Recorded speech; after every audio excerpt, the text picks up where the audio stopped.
Elisa De Santis. Today we are going to talk about vandalism in schools, places that often appear to be centers of tensions and where conflicts are perhaps a manifestation of problems in the community. We can find traces of vandalism everywhere, even in our schools, graffiti on the walls and windows, drawing on the desks, destruction of technological tools and many more. Vandalism is a huge problem which is very difficult and sometimes very expensive to solve, also because it can have many different reasons. Vandals are often people who are angry, stressed out or extremely depressed, and usually vented on something, damaging the nearest objects just to express their anger or boredom, or to be members of a group. It is a social problem and who is involved? Families, schools, other institutions. Complex problems never have easy answers. It occurred in Ereto. A teenager student in the high school has been caught writing an offensive expression on the wall of the school. It was against a girl attending the same school and generated a conflict between them.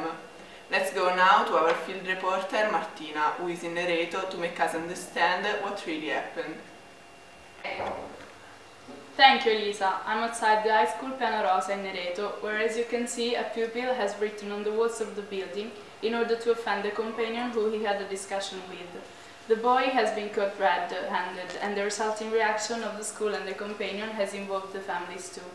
Has it been an impulsive reaction after a heated argument between teenagers? Is it also a crime? Otherwise, the real question is why teenagers aren't able to manage conflicts. The school, as mutually agreed with families, has involved the psychologists of the school to work on the reasons of the conflict, consider the real source of the act of vandalism, and the subsequent discussion between the students. In the end, thanks to the mediation of the psychologists, the writer could admit he was wrong, but it has not been so easy to overcome the personal perception that the other one had hurt him intentionally.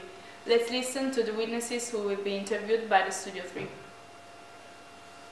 Thank you, Martina. I'm Elena Fera, and now I'm with the two protagonists involved in the story, Federico and Benedetta. Federico, would you explain what happened? Good morning. Benedetta and I have been friends for a long time and I trusted her. I confided everything to her. Now I know that I've been so naive and I should have kept my secrets for myself, because soon the whole seemed to know what I had told her only. I was really mad at her. She betrayed me by telling my personal facts to one of her friends. That is why I wanted her to feel as embarrassed as I was, and I wanted her to pay the same way.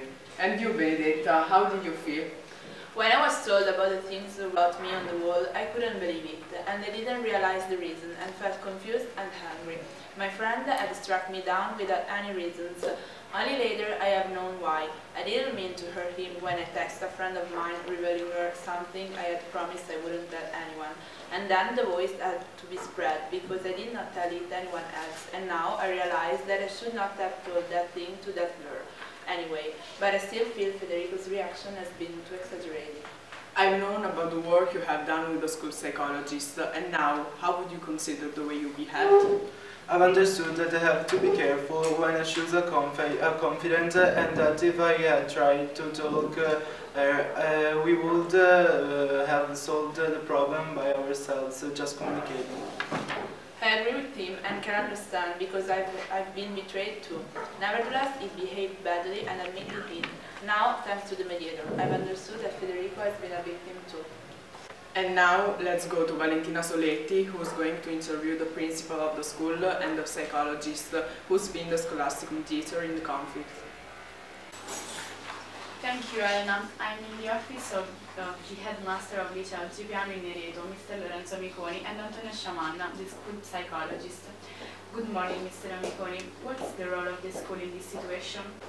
Good morning. The students involved are now following the steps of a project with our expert in conflicts, Dr. Sciamanna, and our aim is that they, along with their parents, learn to accept responsibility for the offense caused through their actions.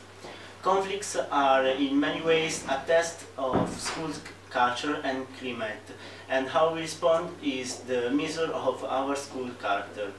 For this reason, we believe that an expert mediator is so important to deal with such disturbing, disruptive and sometimes dangerous acts and turn them into an opportunity.